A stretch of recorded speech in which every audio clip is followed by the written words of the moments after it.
کیا آپ کو خوف کا احساس ہوتا ہے؟ کیا آپ کو رات کی تاریکی میں سانس لینے میں دشواری ہوتی ہے؟ کیا آپ کو لگتا ہے کہ آپ کو کوئی دیکھ رہا ہے؟ تو پھر آئیے ہمارے ساتھ اور سنیے وہ کہانیاں جو آپ کو سونے نہیں دیں گی۔ یہ ہے ہارر سٹوریز چینل، جہاں ہر کہانی میں ایک نیا خوف ہے۔ دروازہ بند ہوتے ہی مکمل تاریکی چھا گئی۔ میں نے ٹٹول کر دیوار کا سہارا لیا اور پہلی سیڑھی پر قدم رکھ دیا۔ آہستہ آہستہ احتیاط سے دوسری سیڑھی پر، پھر تیسری۔ ہر طرف خوب اندھیرا تھا، عجیب سی بو ہر طرف پھیلی تھی، سیلن جیسی۔ مجھے بہت ڈراؤنا احساس ہو رہا تھا۔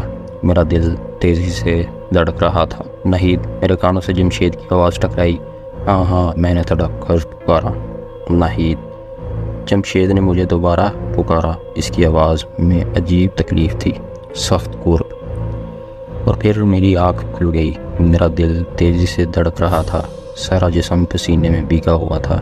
بڑی مشکل سے اپنے آپ کو گھسیٹ کر میں اٹھ کر بیٹھ گئی۔ میرے سر میں جیسے دھماکے ہو رہے تھے۔ اف! میں نے اپنا سر ہاتھوں میں تھام لیا۔ 40 سال، میں نے سوچا، سال ہو گئے، مگر جمشید کی آواز آج بھی مجھے اسی طرح محسوس ہوتی ہے جیسے اس نے ابھی پکارا ہو۔ میری آنکھوں میں آنسو آ گئے، اور یہ خواب نہ جانے 40 برسوں میں نے کتنی مرتبہ دیکھ چکی ہوں۔ تقریباً اس طرح، اسی انداز کے خواب مجھے آج تک نظر آتے ہیں۔ جمشید اور وہ تہ خانہ، یہ بہت پرانی بات ہے، تقریباً 40 سال پرانی۔ میری عمر اس وقت کوئی 15-16 برس تھی۔ پاکستان بنے چند سال ہی ہوئے تھے۔ پاکستان آ کر ہم سکھر میں آباد ہو گئے، یعنی میں، میرے بڑے بھائی راشد اور اماں ابا۔ یہاں جو گھر ہمیں الاٹ ہوا تھا وہ سیتا مندر سے تقریباً جڑا ہوا تھا۔ اصل میں یہ پورا محلہ ہندوؤں کا تھا۔ وہ انڈیا ہجرت کر کے گئے اور وہاں سے آنے والے مسلمان یہ گھر الاٹ ہو گئے۔ چھوٹی چھوٹی پرانی وسطیٰ کے گھر، ہمیں جو گھر ملا وہ چھوٹے کمروں پر مشتمل تھا۔ چھوٹا سا سین اور چھت، مگر کمروں کے حصوں میں ایک تہ خانہ موجود تھا۔ نہ جانے وہ کس مقصد کے تحت بنوایا گیا تھا، کیونکہ چند سیڑھیاں اترنے کے بعد اس کی باقی سیڑھیاں مکمل طور پر پانی سے ڈوبی ہوئی تھیں۔ اس وجہ سے اس میں کوئی سامان وغیرہ تو بالکل نہیں رکھا جا سکتا تھا۔ نہ جانے وہ کتنا گہرا تھا، کیونکہ اگر اس میں کوئی پتھر پھینکا جاتا تو اس کے زمین سے ٹکرانے کی آواز نہیں آتی تھی۔ محلے کے لوگ جو مہینوں برسوں سے رہ رہے تھے، ان میں سے اس تہ خانے کے متعلق پراسرار اور مہینوں مشہور تھی۔ کچھ کا کہنا تھا اس تہ خانے سے ایک سرنگ سیتا مندر کی اندر تک جاتی تھی، عین سیتا دیوی مورتی کے نیچے، کیونکہ مندر کے اندر سیتا دیوی کی مورتی والا کمرہ مستقل بند رہتا تھا۔ اس کا تالا صرف بڑے پجاریوں کی زیر نگرانی ان کے خاص دنوں پر ہی کھلتا تھا۔ مستقل پانی کھڑا رہنے سے تہ خانے میں ایک عجیب سی بو پیدا ہوئی تھی۔ اس گھر میں شفٹ ہوتے ہی ابا نے تہ خانے کی کنڈی اچھی طرح بند کر دی تھی، اور مجھے اور راشد بھائی کو سختی سے ہدایت کرتی تھی کہ ہم اس کے اندر نہ جائیں۔ راشد بھائی مجھ سے عمر میں چند برس بڑے تھے۔ شرارتوں سے ان کا دور کا بھی واسطہ نہیں تھا، مگر لڑکی ہونے کے باوجود میں بہت شرارتی تھی اور اکثر اپنی سہیلیوں کے ساتھ تہ خانے کی کنڈی کھول دیتی تھی۔ ہم اس سے اندر جاتے مختلف تبصرے کرتے اور اس کے بارے میں سنی سنائی سچی مچی اور ملغلط باتیں کرتے۔ اس گھر میں آنے کے 2 سال کے بعد ہماری اماں کا انتقال ہو گیا ہے۔ وہ کچھ عرصے سے بیمار تھیں۔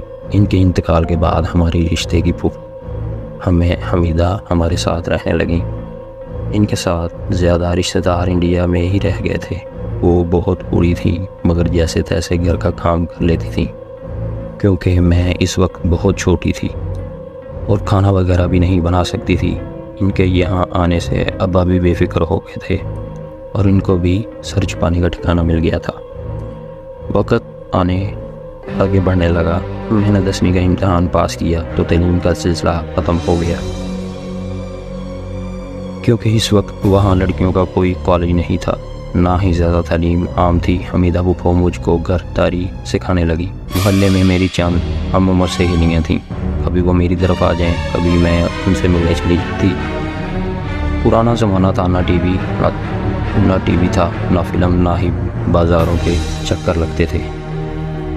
رسالے وغیرہ بھی کبھی کبھار نصیب ہوتے تھے۔ کسی قسم کا کوئی ٹائم پاس نہیں تھا۔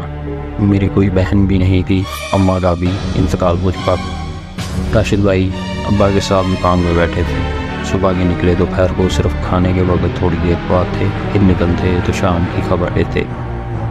عشاء کی نماز پڑھتے ہی سو جانے کا رواج عام تھا۔ میری فطرت اور میری اٹھان سے ماحول کے سخت خلاف جا رہی تھی۔ میں جیسے جیسے بڑی ہو رہی تھی میرے اندر جیسے پارا پھرنے لگتا تھا۔ ایک پیر صحن میں ہوتا تو دوسرا چھت پر، کبھی ایک سہیلی کے گھر تو کبھی دوسری سہیلی کے۔ اکثر وہ میرے گھر میں جمع ہوتی کیونکہ یہاں ٹوکنے والا کوئی نہ تھا۔ ابا اور راشد بھائی دکان میں ہوتے تو حمیدہ وہ تو بیچاری کہیں گنتی میں نہ تھیں۔ وہ اب کم سنتی تھی اور ان کو دکھائی بھی بہت کم دینے لگا تھا۔ ہم سہیلیاں آپس میں خوب مزے کرتی، کہانیاں سناتیں۔ اس وقت کے حساب جو چند میک اپ کی چیزیں میسر تھیں، ان سے میک اپ کیے جاتے، ریڈیو پر گانے لگتے، الٹے سیدھے ڈانس کے نام پر ہاتھ پیر مارے جاتے۔ اکثر ہماری گفتگو کا سلسلہ پراسرار تہہ خانے سے متصل سیتا مندر پر جا نکلتا اور پھر ہم من گڑھ باتیں کہاں سے کہاں جا نکلتی۔ میں اپنی سہیلیوں میں سے بہت خوبصورت تھی، بلکہ سہیلیوں میں کیا تو اس وقت شہر میں ہی سب سے زیادہ خوبصورت تھی۔ اس بات کا اندازہ مجھے خوب تھا، جو مجھے دیکھتا ہی رہ جاتا تھا۔ اس ہر نوجوان میں حد سے زیادہ ڈر بھی تھی۔ شام کو تو کیا، مجھے رات میں بھی کبھی ڈر نہیں لگتا تھا۔ آرام سے اندھیری گلیوں میں سے گزرتی، اپنی سہیلیوں کے گھر چلی جاتی۔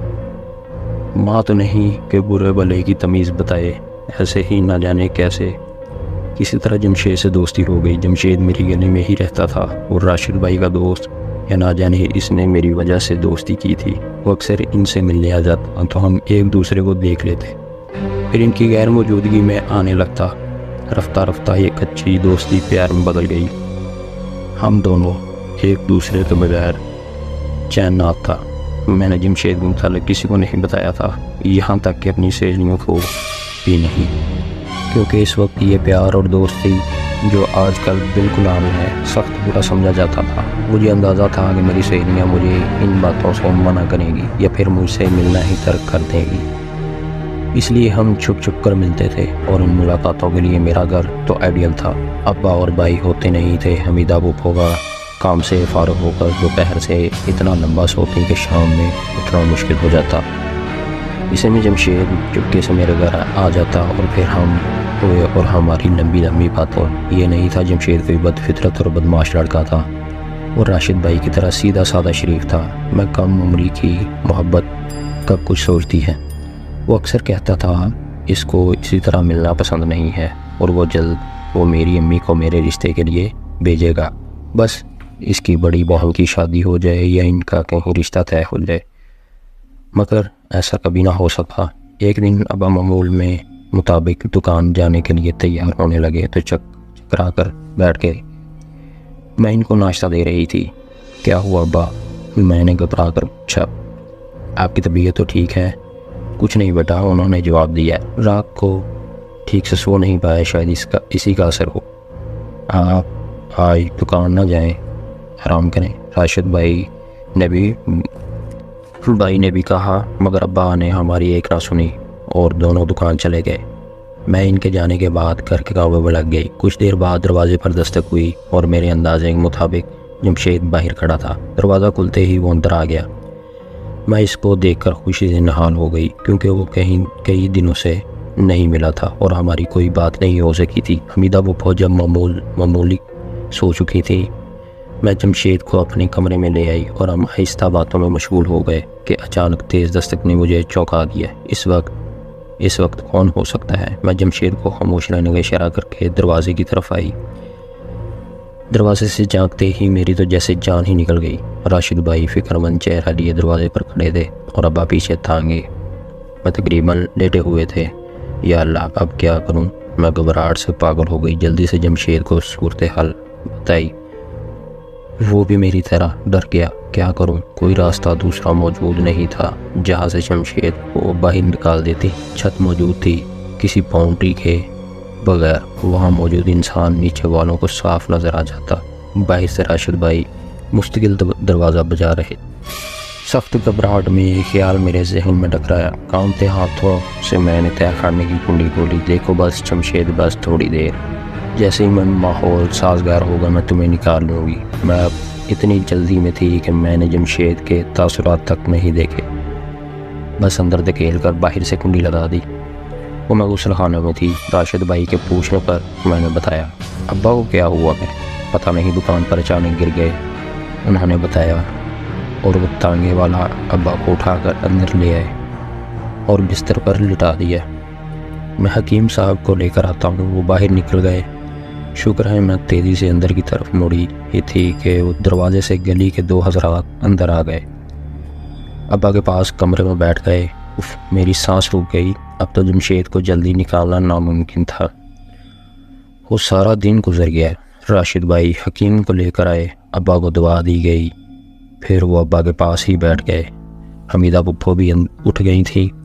پورے گھر میں چہل پہل تھی۔ در حقیقت میرے سینے میں سانس گھٹ رہی تھی۔ جس تہہ خانے میں چند منٹ نہ گزارے جا سکتے تھے، وہاں اتنے گھنٹے۔ خدا خدا کر کے شام ہو گئی، پھر رات۔ ابا کو کھانا کھلا کر سلا دیا۔ راشد بھائی بھی سارے دن کے تھکے ہوئے بیٹھے ہی سو گئے۔ میں نے تھوڑی دیر انتظار کیا اور پھر چپکے سے اپنے کمرے سے نکل آئی۔ میرے ہاتھ میں وہ بتی تھی۔ اس زمانے میں پورے گھر میں چند ہی بلب تھے۔ تہہ خانے میں تو دن میں روشنی نہ ہوتی۔ اس وقت تہہ خانے کا کیا عالم ہوگا۔ ان خوفناک خیالوں میں آہستہ آہستہ تہہ خانے کی طرف بڑھ رہی تھی۔ بیچارہ خوف کے مارے بے ہوش ہی نہ ہو گیا ہو، میں نے سوچا۔ آہستہ سے میں نے تہہ خانے کی زنگ آلود کنڈی کھولی۔ جمشید، جمشید، جلدی آؤ باہر، میں نے آواز دی، مگر میری آواز تہہ خانے کی دیواروں سے ٹکرا کر واپس آ گئی۔ جمشید، میں نے ذرا تیز پکارا۔ میں نے آگے بڑھ کر موم بتی کی روشنی میں نیچے جھانکا۔ 1 2 3 اور پھر نیچے تک ساری سیڑھیاں خالی پڑی تھیں۔ جمشید، میری آواز کانپنے لگی۔ میں ہمت کر کے سیڑھیاں اترنے لگی اور پھر پہلی مرتبہ رات کے اس وقت اکیلی آخری سیڑھی تک چلی گئی۔ میرا پاؤں پانی سے ٹکرا گیا۔ وہاں کوئی نہیں تھا۔ تہہ خانہ بالکل خالی تھا۔ کیسے، کہاں؟ میرا دماغ پھٹنے لگا۔ میں نے اپنے ہاتھ سے کنڈی لگائی اور پھر کھولی تو پھر جمشید۔ میں وہیں بیٹھ کر رونے لگی۔ تم کہاں ہو جمشید، تم کہاں ہو؟ آنسو میری آنکھوں سے بہہ رہے تھے۔ وہ میں چونک گئی۔ میں نے آنسو پوچھے، اگر کوئی کمرے میں آ گیا تو اس وقت رونے کا کیا سبب بتاؤں گی؟ 20 سال گزر گئے۔ وہ بھیانک پراسرار واقعہ اس طرح پوری طرح مجھے ہی یاد ہے۔